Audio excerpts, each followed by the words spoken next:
1. Film ini baru banget karena baru aja dirilis di Netflix minggu kemarin. Film ini menceritakan kisah sepasang saudara kembar kerajaan, satu laki-laki dan satu perempuan. Meski awalnya ditinggalkan, sang saudari perempuan kemudian menyamar sebagai laki-laki untuk menjadi pangeran ketika saudara lakinya meninggal.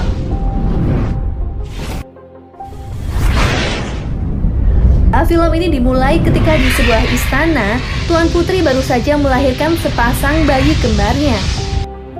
Tapi sayangnya, peraturan di istana melarang kelahiran bayi kembar karena membawa malapetaka. Seorang bayi laki-laki tak bisa dinobatkan menjadi pangeran bila dilahirkan bersamaan dengan bayi perempuan. Hal itu juga nantinya akan berimbas pada tahta sang raja yang nggak bisa diturunkan kepada cucunya itu. Penasehat kerajaan yang juga merupakan ayah dari Tuan Putri memberi cara melenyapkan bayi perempuan yang baru saja dilahirkan, menjamin tak ada yang mengetahuinya.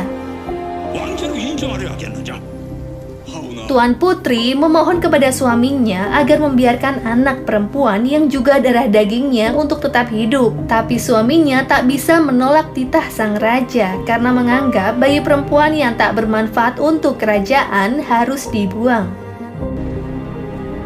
Raja memerintahkan semua pengawal dan dayang kerajaan yang menjadi saksi kelahiran si kembar disingkirkan. Tuan Putri mengatakan bayi perempuan telah meninggal sesaat setelah dilahirkan. Penasehat mengecek bahwa bayi tersebut sudah tak bernafas lagi dan memerintahkan tabib untuk membakar bayinya. Tapi ternyata bayi perempuan itu masih hidup karena ia ditotok di bagian leher agar tak bergerak dan menangis. Tuan Putri lalu menyuruh pengawal untuk membawanya ke tabib di luar kerajaan, sekaligus menitipkannya kepada seseorang di luar kota. 10 tahun kemudian, pangeran tumbuh menjadi anak yang gemar bermain sepak bola ditemani para pengawalnya. Sementara itu, di bagian lain istana, terlihat sedang ada perekrutan untuk menjadi dayang istana, yang salah satu pesertanya mempunyai tanda di leher yang mirip dengan tanda totok. Apakah ini adalah kembaran dari pangeran? Kita lanjut dulu ya. Perempuan itu bernama Dami. Ia sedang mencuci dan menjemur baju istana, tapi tak sengaja ia malah terjatuh karena terkena bola dari pangeran. Ketika pengawal pribadi pangeran yang bernama Dokbong mengambil bola itu, ia sangat terkesima melihat paras Dami yang sangat mirip dengan pangeran. Begitu juga dengan pangeran yang datang setelahnya. Mereka berdua saling bertatapan. Wajah keduanya bagai pinang dibelah dua. Kejadian itu pun pangeran ceritakan kepada ibunya tentang adanya seorang dayang yang mirip dengannya. Sang ibu sangat terheran dan berujar kepada pangeran agar jangan sampai ada orang lain yang tahu mengenai hal itu. Tuan Putri dan pelayan Kim yakin dayang itu adalah kembaran pangeran yang dulu dibuang ke sebuah kuil di luar kota. Ia lalu mencari Dami di sekitar istana untuk mempertemukannya dengan Tuan Putri. Suatu hari, terlihat pangeran dan ayahnya ditemani guru kerajaan sedang berbincang di sebuah ruangan. Namun tiba-tiba datang beberapa pengawal yang menangkapnya karena telah membuat petisi yang tak masuk akal, memecah para pengikut, memfitnah penasehat dan pejabat lain. Karena itulah, guru tersebut tak pantas membimbing pangeran dan melarangnya untuk memasuki istana sambil menunggu masa hukuman. Pangeran mencari cara untuk bisa menemui gurunya yang sudah dianggap sebagai ayahnya sendiri. Ia menyamar sebagai dayang dan bertukar posisi dengan Dami. Singkat cerita, pangeran berhasil menemui gurunya itu. Sementara Dami yang menyamar terlihat bingung dan ketakutan untuk memakan camilan mewah dari istana. Ia pun menawari pengawal Dokbong untuk makan bersama. Saat Dami sedang bermain dadu pengharapan, tiba-tiba ia dikejutkan dengan kedatangan ayahnya yang disebut Putra Mahkota untuk menanyakan tentang buku yang sudah beberapa hari ini dibaca pangeran. Dami terlihat gugup saat menjawabnya, karena ia sama sekali tak mengetahui tentang buku yang dimaksud. Setelah Putra Mahkota pergi, pangeran kembali ke istana dan mengatakan jika penyamaran mereka berhasil, karena sang ayahnya pun tak menyadarinya. Keesokan harinya, seorang inspektur istana datang bersama anaknya yang bernama Jiwon menghadiri upacara di istana. Jiwon yang melihat kain dami terjatuh lalu mengejarnya hingga ke suatu pondok. Hal itu membuat Dami yang sedang membaca buku terkejut dan langsung meninggalkan tempat itu. Ia tak sengaja menjatuhkan buku milik pangeran ke dalam kolam. Jiwon yang ingin membantu malah membuat keduanya tercebur ke kolam bersamaan. Jiwon hampir saja tenggelam, tapi beruntung Dami bisa menyelamatkannya. Keesokan harinya, Jiwon kembali datang ke pondok untuk memberikan salinan buku Dami yang ia tulis dengan tangannya sendiri. Dari situlah mereka terlihat mulai akrab. Jiwon mengajak Dami untuk mengunjungi pesta rakyat esok hari. Malam harinya, Dami mengembalikan buku milik pangeran. Pangeran akhirnya tahu bahwa buku itu adalah bukan buku asli miliknya, melainkan salinan yang ditulis seseorang. Beberapa lama kemudian, pengawal datang mengabarkan kepada pangeran bahwa raja telah memerintahkan untuk mengeksekusi guru pangeran. Mendengar hal itu, pangeran sangat bersedih. Dami yang kembali ke pondok ditemui oleh pelayan Kim untuk mengajaknya menemui Tuan Putri. Inspektur istana sepertinya curiga dengan kedatangan Dami ke kediaman Tuan Putri. Tuan Putri sangat terharu karena setelah sekian lama ia bisa bertemu dengan putri kandungnya. Setelah ia mencari tahu asal-usul tentang keluarga Dami, ditambah lagi adanya bekas totok di leher Dami membuat perasaan Tuan Putri berkecamuk mengingat masa kelahiran putri kecilnya. Saat akhir pekan tiba, Dayang boleh bergantian keluar istana untuk sekedar berjalan-jalan. Dami pergi bersama Jiwon di sebuah pesta rakyat. Saat itu, mereka tampak bahagia. Jiwon mempertanyakan kedekatan pangeran dengan Dami. Dami menyebut bahwa pangeran adalah pribadi yang sangat baik dan bijaksana. Hal itulah membuat Jiwon berkeinginan kelak menjadi pengawal setia pangeran. 그분의 사람이 될 것이야. Sebelum berpisah, Jiwon memberikan sebuah kertas yang bertuliskan Yeonson, yang berarti nama panggilan dari Jiwon untuk Dami. Di pintu masuk istana, Jiwon terlihat oleh ayahnya yang akan pulang dari tugas. Ayahnya curiga Dami memiliki wajah yang sangat mirip dengan pangeran. Seketika, ia teringat akan bayi perempuan yang dilahirkan Tuan Putri 10 tahun silam. Malam harinya, Dami berniat memberikan dadu pengharapan miliknya untuk Jiwon sebagai kenangan. Di pagi hari yang cerah, Tuan Putri sedang mengamati Dami ketahuan oleh ayahnya. Sang ayah marah besar karena selama ini dibohongi oleh Tuan Putri. Tuan Putri berjanji akan mengusir Dami dari istana dan memohon untuk membiarkan Dami hidup secara diam-diam. Tapi penasehat tetap pada pendiriannya bahwa akan melenyapkan Dami karena ia tak ingin jabatan yang selama ini ia dapat hilang karena kebohongan yang dilakukan putrinya. Karena cepat atau lambat keberadaan Dami pasti akan diketahui raja. Inspektur istana yang diperintah penasehat segera mencari keberadaan Dami untuk menghabisinya. Tapi saat itu, Dami sedang bersama Dayang lain untuk membantu pesta rakyat. Ternyata, Dami saat ini adalah pangeran yang sedang bertukar posisi karena ia sebelumnya memohon kepada Dami membantu untuk keluar dari istana untuk menemui gurunya yang akan dieksekusi. Dami lalu menyetujuinya, walau dengan berat hati karena sebenarnya ia sudah terlanjur membuat janji dengan Jiwon. Pangeran lalu menyelinap keluar dari barisan Dayang dan menuju ke lokasi eksekusi.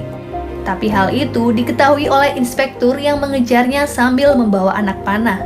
Kedatangan pangeran diketahui oleh pengawal Tuan Putri yang ternyata adalah seorang yang membantu membuang Dami keluar kota setelah dilahirkan. Pengawal berusaha menyelamatkan Dami dari kejaran inspektur. Pada akhirnya, pengawal tahu jika Dami adalah pangeran yang sedang bertukar posisi, sehingga memerintahkannya untuk kembali ke istana dengan seekor kuda. Pangeran tak menyangka Dami menjadi sasaran inspektur. Pengawal Tuan Putri berjanji akan menceritakan semuanya setelah sampai di istana. Terjadilah perkelahian antar pengawal istana. Tapi naasnya, belum sempat pangeran menyebutkan jati dirinya, ia tewas tertusuk panah inspektur.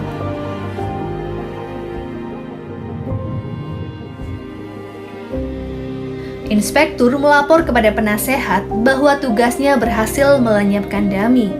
Tak sengaja, Dami bertemu keduanya saat akan menyelinap keluar istana untuk menemui Jiwon. Malam harinya, pengawal Tuan Putri membawa jasad pangeran ke istana. Alangkah terkejutnya Tuan Putri ketika melihat bahwa yang di depannya adalah putranya sendiri, bukan Dami seperti yang ia kira. Tuan Putri bersama pelayan Kim dan pengawal menemui Dami, menanyakan kenapa pangeran sampai bertukar posisi. Merasa bersalah, Dami dan Bokdong meminta maaf karena sebenarnya semua ini ia lakukan atas perintah pangeran. Tuan Putri mengatakan mulai saat ini Dami yang berperan sebagai pangeran selamanya.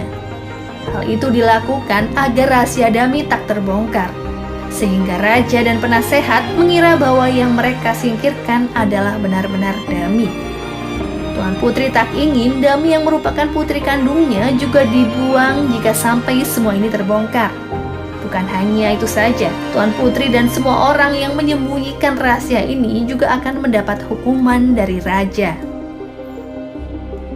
Saat itu, Dami tak ingin terlibat masalah di istana. Ia berniat kembali ke tempat asalnya.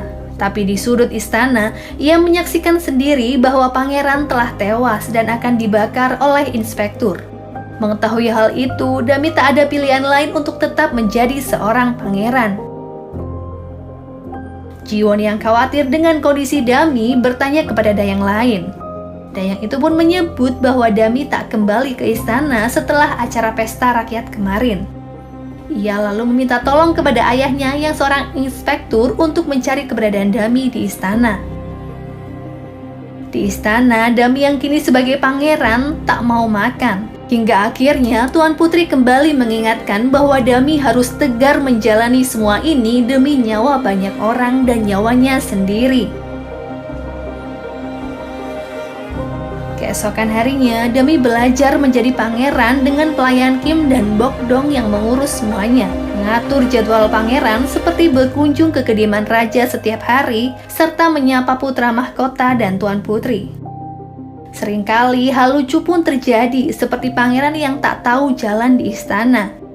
Malam harinya, seorang dayang tak sengaja memecahkan obat dari permaisuri, sehingga membuat tangannya terluka. Pangeran yang berniat membantu mendapat larangan dari Tuan Putri, karena sejatinya seorang pangeran tak perlu meminta maaf, apalagi memperdulikan orang lain. Pangeran hanya harus hormat kepada raja dan putra mahkota. Tuan Putri berpesan bahwa pangeran harus membuat semua orang takut padanya agar tak ada yang bisa mendekatinya untuk tetap bisa hidup. Pangeran yang sedang berlatih memanah tak mengenali sepupunya yang bernama Hyun. Rupanya, Pangeran Dami juga tak mengetahui bahwa hari ini adalah perayaan ulang tahun pangeran yang akan dirayakan. Pengawal Dokbong memperkenalkan kerabat istana yang mulai berdatangan membawa hadiah. Usai acara perayaan selesai, Pangeran Dami mendapat kunjungan dari Jiwon yang ingin mengucapkan selamat. Pangeran Dami merasa bersalah karena ia tak menepati janjinya dulu. Ia lalu memberikan hadiah yang ingin ia berikan dan berkata bahwa Dami telah menitipkan hadiah itu untuknya sebelum ia pergi. Jiwon akan belajar di Ming untuk berlatih menjadi pengawal pangeran dan berjanji akan membaktikan dirinya untuk melayani pangeran kelak. Tak kuat menahan kesedihan, Pangeran Dami menyusul Jiwon keluar istana. Akan tetapi, dari kejauhan, Jiwon melihat ayahnya yang sedang berbincang dengan seorang dayang dan bertanya tentang keberadaan Dami yang menghilang begitu saja. Ternyata, inspektur kerajaan berniat menghabisi dayang itu untuk menghilangkan bukti lain tentang Dami. Peristiwa itu disaksikan oleh Jiwon yang tak menyangka ayahnya tega melakukan perbuatan keji itu. Dari balik pohon, Pangeran Dami juga turut menyaksikan kelakuan inspektur yang ternyata juga ayah Jiwon. Pangeran Dami sangat terpukul dan bersembunyi di pondok atas kematian temannya itu. Seluruh dayang mencari keberadaan pangeran dan akhirnya ia ditemukan oleh pelayan Kim.